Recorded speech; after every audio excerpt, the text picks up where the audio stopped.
Hola, ¿qué tal? Buenos días. En este video les vamos a pasar a explicar yo y mi equipo el tema que llegaría a ser modalidades de financiamiento bancario y refinanciamiento. Bueno, hoy vamos a hablar de uno de los motores más importantes de la supervivencia y crecimiento de cualquier organización, el financiamiento bancario y corporativo. A menudo cuando escuchamos la palabra financiamiento o deuda, pensamos inmediatamente en un problema o en una carga para la empresa. Sin embargo, en el mundo de las finanzas corporativas, la deuda no es un lastre, sino una herramienta estratégica. Es una palanca que nos permite mover proyectos de que de otra manera estarían estancados. En los próximos minutos vamos a explicarles el financiamiento financiero, analizaremos su concepto fundamental, entenderemos su impacto estratégico y la liquidez y el crecimiento y desglosaremos las principales modalidades a corto plazo. Finalmente cerraremos con las perspectivas de uno de los autores más conocidos de las finanzas corporativas, Steven Ross, para entender cómo encaja todo esto en la gestión del efectivo. Bueno, para entender el financiamiento primero debemos definirlo en su forma más pura, que es el financiamiento bancario. En términos simples es la obtención de recursos monetarios del financiamiento del sistema financiero, pero la clave aquí es el compromiso. Recibimos capital hoy con la obligación de devolver en el futuro sumando a un costo los intereses y comisiones. Ahora, ¿cuál es el objetivo de asumir este costo dentro de la empresa? Bueno, el objetivo corporativo tiene dos frentes fundamentales. Primero, asegurar que el ciclo operativo no se detenga. Ninguna fábrica debe parar sus maquinarias y ninguna tienda debe quedarse sin inventario por falta de efectivo. Segundo, aprovechar oportunidades de inversión que maximicen el valor de las empresas. Esto nos lleva a su principio estratégico, a su impacto estratégico que podemos dividir en los dos grandes pilares, liquidez y crecimiento. Por un lado, la liquidez es en el mundo real, los ingresos y los gastos rara vez ocurren al mismo tiempo y a veces tenemos que pagar la planilla al 30 días. Pero nuestro mayor cliente nos paga el día 45. El financiamiento cubre ese descalce temporal. Por otro lado, el crecimiento, si queremos abrir una nueva sucursal o comprar una nueva maquinaria, hacerlo solo con el dinero que sobra mes a mes tomaría años. El apalancamiento financiero nos permite traer en futuro al presente y crecer hoy. Bueno, pero para ir al banco, si los dueños pueden poner el dinero. Aquí entra la eterna disyuntiva entre el financiamiento interno y externo. El financiamiento interno usa las utilidades retenidas, tiene un menor ingreso porque no hay un banco exigiendo un pago fijo mensual. Sin embargo, tiene un costo altísimo, el costo de oportunidades de los accionistas, que siempre existirá un retorno mayor que en un banco. El financiamiento externo, aunque introduce riesgos financieros y nos obliga a ser disciplinados con los pagos, suele ser más barato. Un director financiero exitoso es aquel que encuentra el equilibrio perfecto entre ambos. Ahora vemos cómo se materializa esto a corto plazo. Cuando hablamos del corto plazo en finanzas, nos referimos a un periodo menor a un año. Estas son las herramientas de primeros auxilios y de mantenimiento diario de las empresas. Existen tres modalidades principales de toda empresa debe dominar. La primera es la línea de crédito. Imaginemos que esto es una tarjeta de crédito corporativa gigante. Un barco preaprueba un monto, digamos $500,000 por ejemplo. La belleza de esta herramienta es que si la empresa solo necesita 100,000 para una compra rápida de inventario, solo paga los intereses por esos 100,000, no por el medio millón. Es una herramienta pura y flexible, una herramienta de pura flexibilidad. La segunda abarca los préstamos comerciales y los sobregiros. Los préstamos a menudo instrumentados mediante pagarés son inyecciones de dinero totales que se piden para una necesidad específica a 30, 60 o 90 días.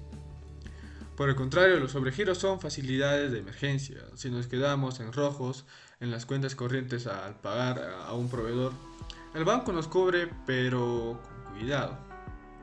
El sobregiro es, por lo general, la forma de financiamiento más costosa del mercado. Solo debe usarse para urgencias extremas de unos pocos días. Finalmente tenemos el factoring y descuento de documentos. Esta es mi favorita porque es por su efectividad. su eficiencia. Imagínense que son una pyme que le vende a un gran supermercado y este les paga a 90 días.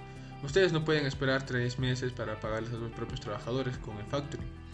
Les cede esa factura al banco, el banco les adelanta el dinero hoy cobrado una pequeña comisión, tasa de descuento, y obtienen la liquidez inmediata sin endeudarse en el sentido tradicional, porque está cobrando dinero que ya es suyo. Pero, ¿cómo decirlo cuando de estas tres usar y en qué momento? Bueno, para responder a esta pregunta me gustaría recurrir a Steven Roth, uno de los académicos más influyentes de las finanzas corporativas. Roth nos enseña que el financiamiento a corto plazo no se trata de pedir dinero prestado al azar. Es una ciencia llamada gestión de capital de trabajo. Según Roth, hay 3 casos de uso fundamentales para estas modalidades, ¿no? Primero, el capital de trabajo puro. Como mencionamos con el ejemplo del factoring, existe una brecha natural del tiempo entre días en el que pagamos por producir algo y en el día en que cobramos para venderlo. Las herramientas de corto plazo existen precisamente para financiar ese puente de tiempo. Las necesidades temporarias. Pensemos en una empresa de retailing preparado para la campaña navideña. Necesita triplicar su inventario en octubre, pero no se verá ganancias hasta enero. Utiliza una línea de crédito temporal para aprovechar el pico estacionario de demanda y la liquidez al inicio del año siguiente. Y bueno, el último llegaría a ser, y quizás el punto más contraintuitivo pero brillante, la administración del efectivo. Roth sostiene que tener millones de dólares de efectivo inactivo en la cuenta del banco es ineficiente. Ese dinero no genera valor. Las líneas de crédito actúan como un colchón o seguro. Saber que el banco nos respalda permite que a los agentes financieros operar con cajas más ajustadas, a invertirlo en excelente de proyecto que sí genere rentabilidad, ¿no? Y bueno, con eso ya concluimos mi pequeña aportación a esta parte del video. Les dejo con mis compañeros. Ahora les voy a explicar los distintos tipos de modalidades de financiamiento a largo plazo. Esto se utiliza cuando la empresa necesita recursos para poder invertir en proyectos que le van a generar beneficios durante varios años. A diferencia del financiamiento a corto plazo, este financiamiento supera el año. La modalidad más común es el préstamo bancario. En este caso, la entidad financiera entrega una cantidad de dinero a la empresa y esta tiene la obligación de dar cuotas periódicas en donde se incluye el capital y los intereses. La otra modalidad es el crédito hipotecario. En este caso, la empresa entrega un inmueble como garantía y esto le asegura de que su cantidad de préstamos se eleve, sea mayor y también de que los plazos sean más largos.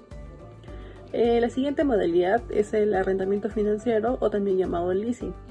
En este caso, la entidad financiera compra un activo que podría ser maquinaria o un vehículo y se le entrega a la empresa. Y la empresa, para poder utilizarla, tiene que pagar ciertas cuotas periódicas a la entidad financiera que compró. Al finalizar el contrato, la empresa tiene la posibilidad de poder adquirir el activo completo pagando el valor residual. Luego de conocer las modalidades de financiamiento, también es importante conocer cuánto nos costaría obtener estos recursos. El costo principal es la tasa de interés. Esto representa lo que la empresa debe pagar por utilizar el dinero prestado. También bien se conoce que a mayor tasa de interés, mayor va a ser el costo de financiamiento.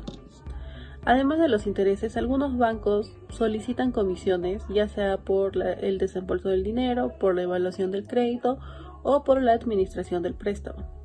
Aparte de estas comisiones, también pueden existir otros gastos que podría ser, por ejemplo, los seguros o algún trámite notarial. Otro aspecto importante también son las garantías, ya que esto le asegura al banco en caso de incumplimiento y también influye en las condiciones del préstamo. Otras condiciones del financiamiento también son el monto solicitado, el plazo que se solicita para devolver el dinero, el cronograma de pago y la tasa de interés que puede ser fija o variable. Por ello es que es importante que la empresa no solo se fije en la facilidad que tiene para obtener el dinero, sino también en el costo total. La decisión correcta vendría a ser que el rendimiento esperado sea mayor al costo de financiamiento. continuar hablando sobre el refinanciamiento empresarial. Al adentrarnos en el refinanciamiento empresarial, no debemos verlo como una medida de emergencia de último minuto, sino como una herramienta sofisticada de la gestión estratégica de pasivos. Refinanciar implica reemplazar de manera formal una estructura de deuda existente por una nueva configuración contractual. Nuestro objetivo primordial aquí no es solo ganar tiempo, sino reajustar los costos fijos financieros a las realidades operativas actuales de la compañía. Esto nos permite optimizar el capital de trabajo y asegurar que las obligaciones de la empresa mantengan una sincronía saludable con los ciclos de maduración de nuestras inversiones. Como punto 2, indicadores y ventanas de oportunidad. ¿Cuándo conviene? Determinar el momento exacto para refinanciar exige un monitoreo constante de entorno macroeconómico y microeconómico. Conviene refinanciar en primer lugar cuando el mercado experimenta una contracción en las tasas de interés. Mantener deuda antigua o tasas elevadas destruye valor. En segundo lugar, ante un descalce temporal entre las cobranzas y los pagos, estrés de liquidez que ponga en riesgo la operación. Y en tercer lugar, cuando la empresa ha mejorado su posición competitiva y su calificación crediticia, lo que otorga un mayor poder de negociación frente a las entidades bancarias para exigir la liberación de garantías reales o colaterales que se encuentran inmovilizados.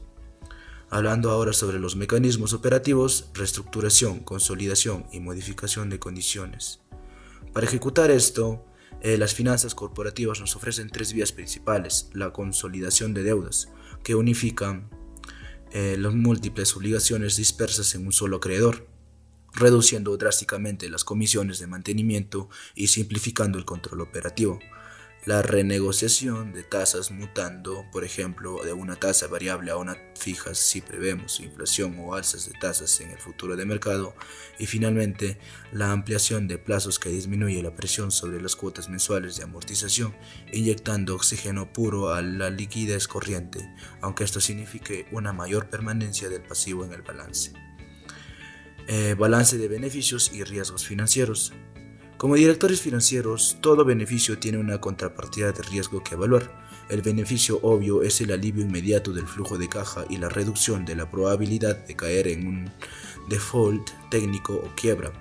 No obstante, los riesgos ocultos son críticos. Extender el plazo de una deuda incrementa de forma matemática el costo financiero total acumulado por concepto de intereses devengados en el tiempo. Asimismo, debemos calcular el impacto de las penalidades por prepago del contrato original y las comisiones de estructuración del nuevo crédito. Un refinanciamiento mal diseñado o recurrente puede emitir una señal de auxilio al mercado, deteriorando la percepción de las agencias calificadoras sobre nuestra solvencia. Ahora cambiamos de tema, vamos a hablar sobre evaluación y selección de la mejor alternativa de financiamiento. Sobre los factores determinantes en la toma de decisiones. La selección de la estructura de financiamiento requiere un análisis multifactorial riguroso. No podemos cometer el error de elegir un banco basándonos únicamente en la tasa de interés nominal. El primer factor es el costo efectivo total, el TCEA, que incorpora comisiones, seguros y gastos de cierre. El segundo es el riesgo, evaluar si la deuda está indexada a monedas extranjeras o tasas variables. El tercero es la capacidad de pago real, medida a través de ratios de cobertura como el EBITDA, servicio de la deuda.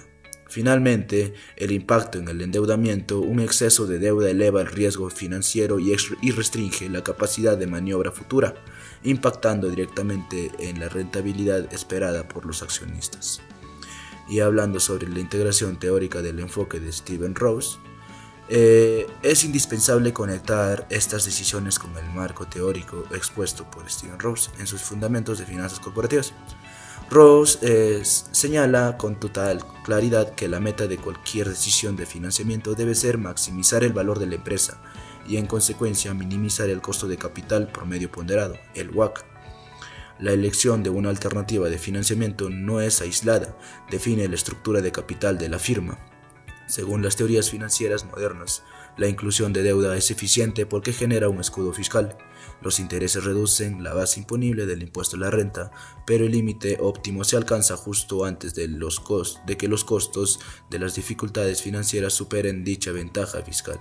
Por ende, seleccionar la mejor alternativa es encontrar el punto exacto de equilibrio que potencie el valor total de las acciones de nuestra organización. Muchas gracias.